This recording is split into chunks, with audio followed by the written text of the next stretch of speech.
Siapa yang disebut sebagai keluarga? Mereka yang punya ikatan darah karena perkawinan, tapi juga mereka yang punya ikatan suku, juga kita sebut sebagai keluarga. Mereka yang punya ikatan kebangsaan,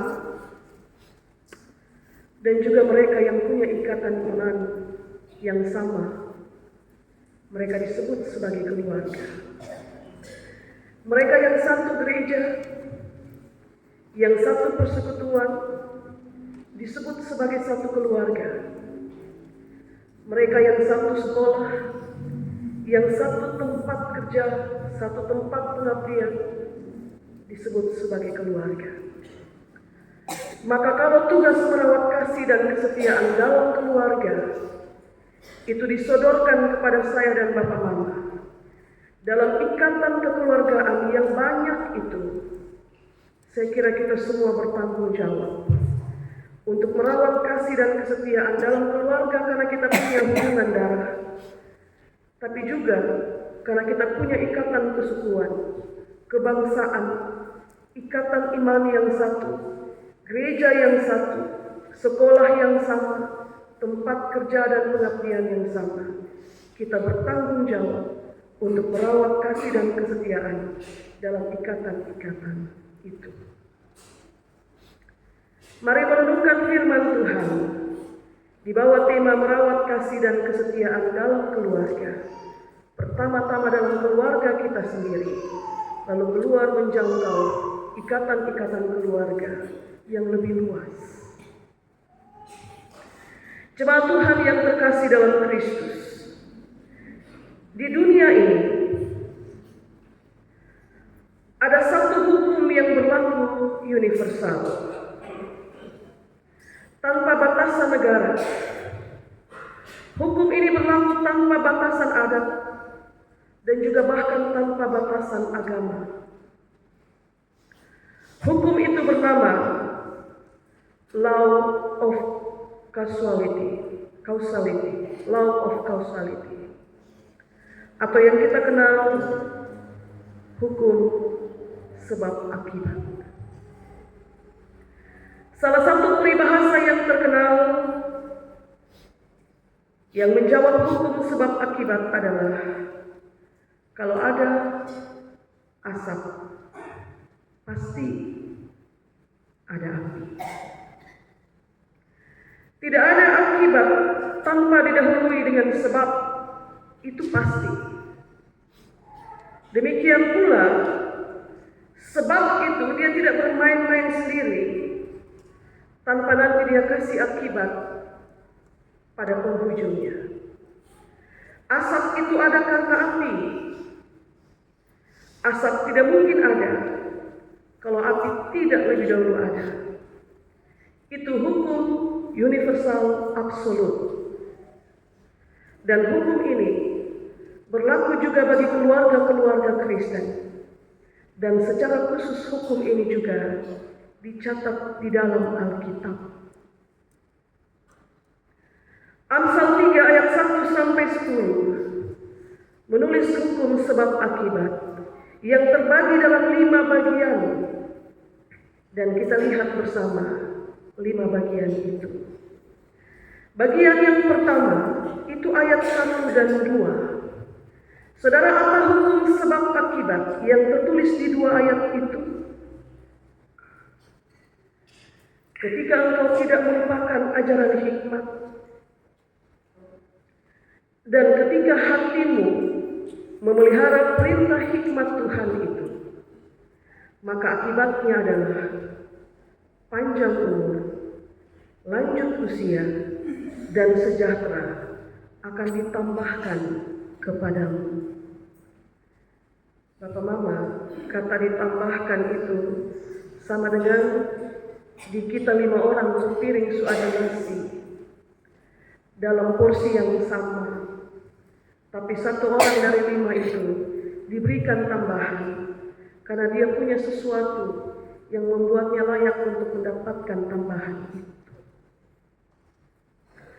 Itu bagian pertama. Bagian yang kedua ada pada ayat 3 dan 4. Bapak Mama baca Alkitabmu.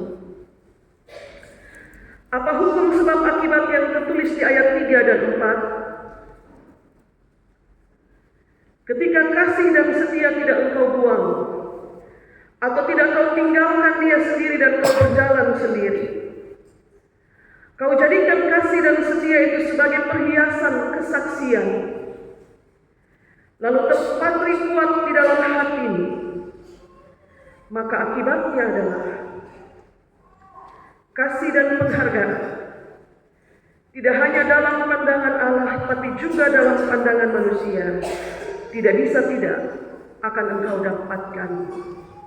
Dan itu pasti.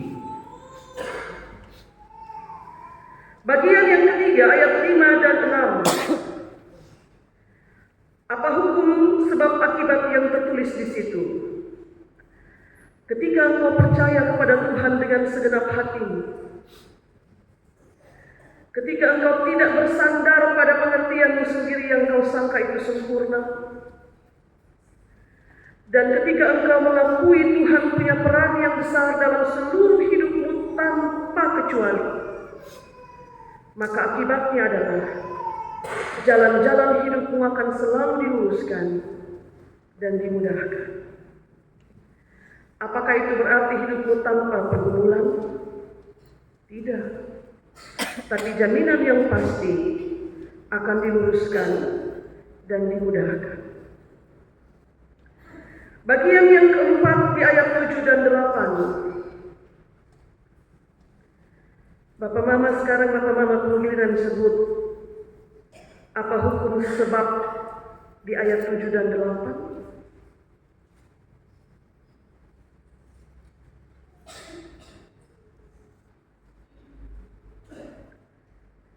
Ketika engkau tidak menganggap dirimu sendiri bijak, ketika engkau hidup dengan takut akan Tuhan, dan karena takutmu akan Tuhan kau menjauhi kejahatan, maka akibat yang kau dapat adalah keselamatan jiwa dan raga menjadi bagian. Dan itu pasti.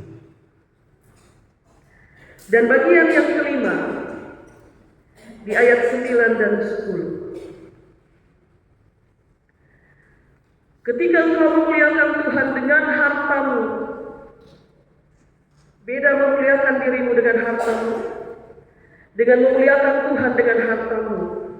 Tapi hukum sebab akibat pada bagian yang kelima menulis ketika engkau memuliakan Tuhan dengan hartamu, dengan hasil pertama dari seluruh penghasilanmu, maka akibatnya adalah lumbung-lumbungmu akan terisi. Apakah sampai terisi? Tidak. Tertulis pada bagian yang kelima, lumbung-lumbungmu akan terisi penuh, bahkan terisi berlimpah-limpah. Dan bejana tempat engkau memeras buah anggurmu akan menampung air buah anggur yang berlimpah-limpah. Maka saudara-saudari yang terkasih dalam Kristus, jangan pernah bertanya, kenapa orang itu umur panjang? Kenapa orang itu kehidupan keluarganya selalu bahagia, nampak selalu tenang? Kenapa lumbungnya selalu terisi? Kita pelumbung juga terisi, tapi dia kenapa dia pelumbung terisi sampai penuh? Bahkan melimpah-limpah, kita pun terisi saja. Kenapa orang itu, keluarga itu, semua bagian dalam keluarga itu nampak jiwa raganya ceria, gembira? Kita juga peras air buah anggur di bejana dengan ukuran yang sama, dengan porsi buah anggur yang sama. Tapi kenapa dia punya? Dia pun bejana penuh dengan air buah anggur. Dan kita punya hanya sekedar ada air perasan buah anggur. Jangan sampai dia ada pakai-pakai. Jangan sampai dia ada main kotor.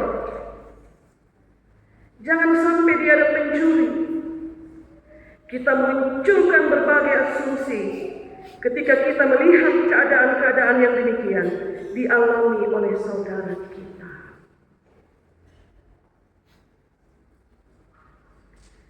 Dan memang sejatinya kita senang berasumsi.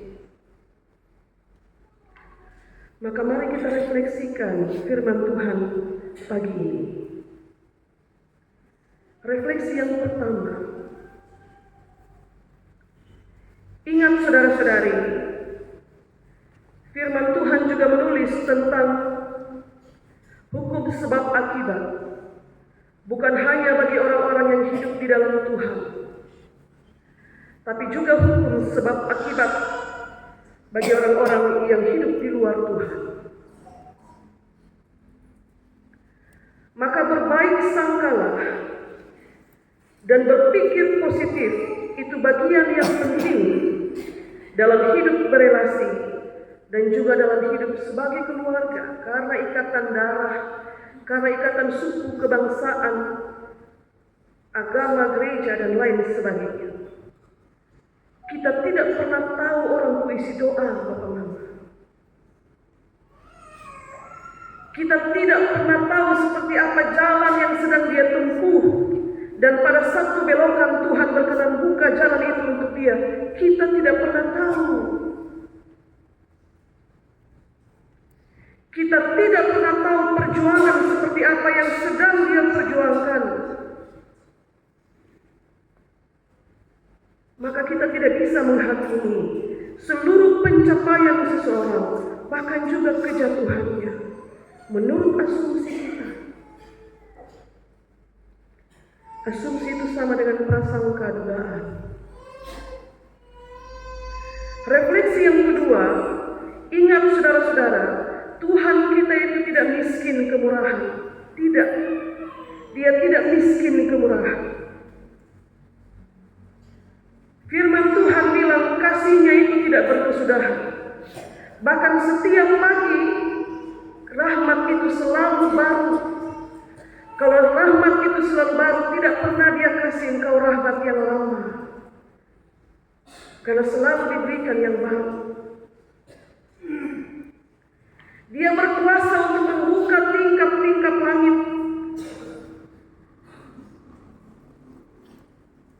Maka kalau ada saudara kita yang diberkati dengan limpahnya, Amsal 3 ayat 1 sampai 10 sudah kasih ingat kita.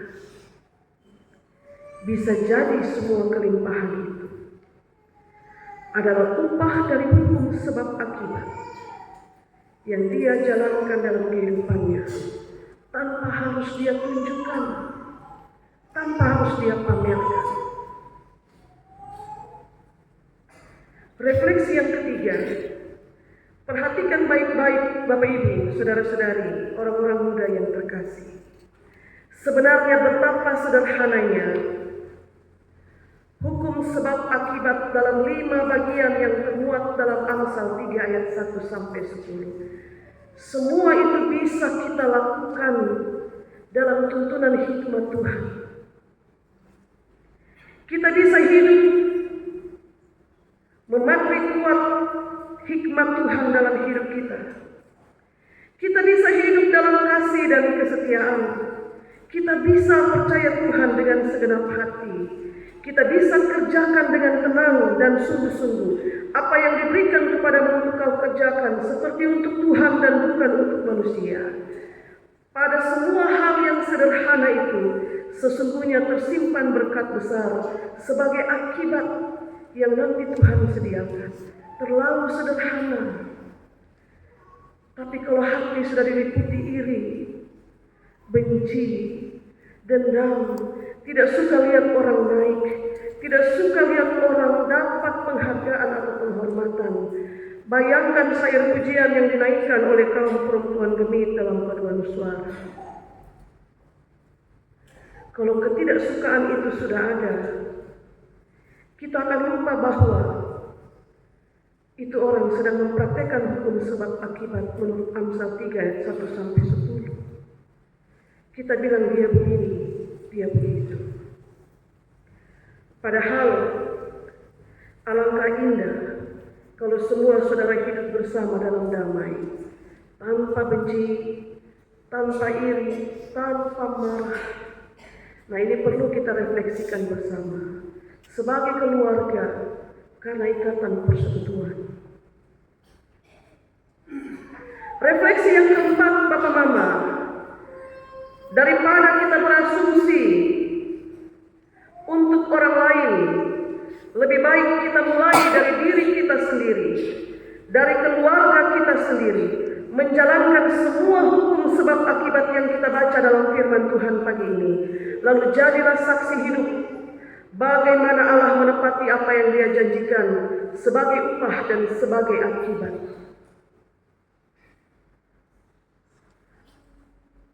Dan sejarah membuktikan kalau terlalu sering duduk dan hanya memperhatikan orang, sudah terbukti kita akan lupa untuk memperhatikan diri kita sendiri. Itu terbukti, Bapak. Kalau terlalu sibuk untuk menilai orang lain, kita akan lupa untuk nilai diri kita sendiri. Lupa. Dan refleksi yang kelima, kita mesti mengingat tugas kita bukan menghakimi, tapi berefleksi, merawat kasih dan kesetiaan dalam keluarga karena berbagai ikatan itu. Setiap keluarga merefleksikan kehidupan keluarganya sendiri. Pertama-tama, jangan mendahulunya dengan membangun asumsi tentang keluarga orang lain.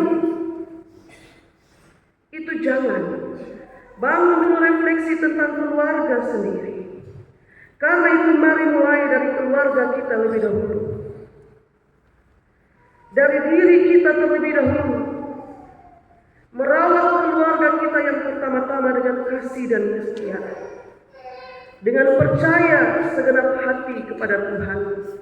Tidak bersandar pada pengertianmu sendiri. Itu sama dengan tidak bersandar pada asumsi-asumsimu sendiri.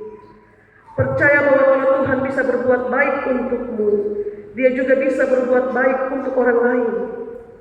Karena rahmat Tuhan itu selalu baru setiap pagi. Dan Tuhan tidak pernah miskin dalam kemurahannya.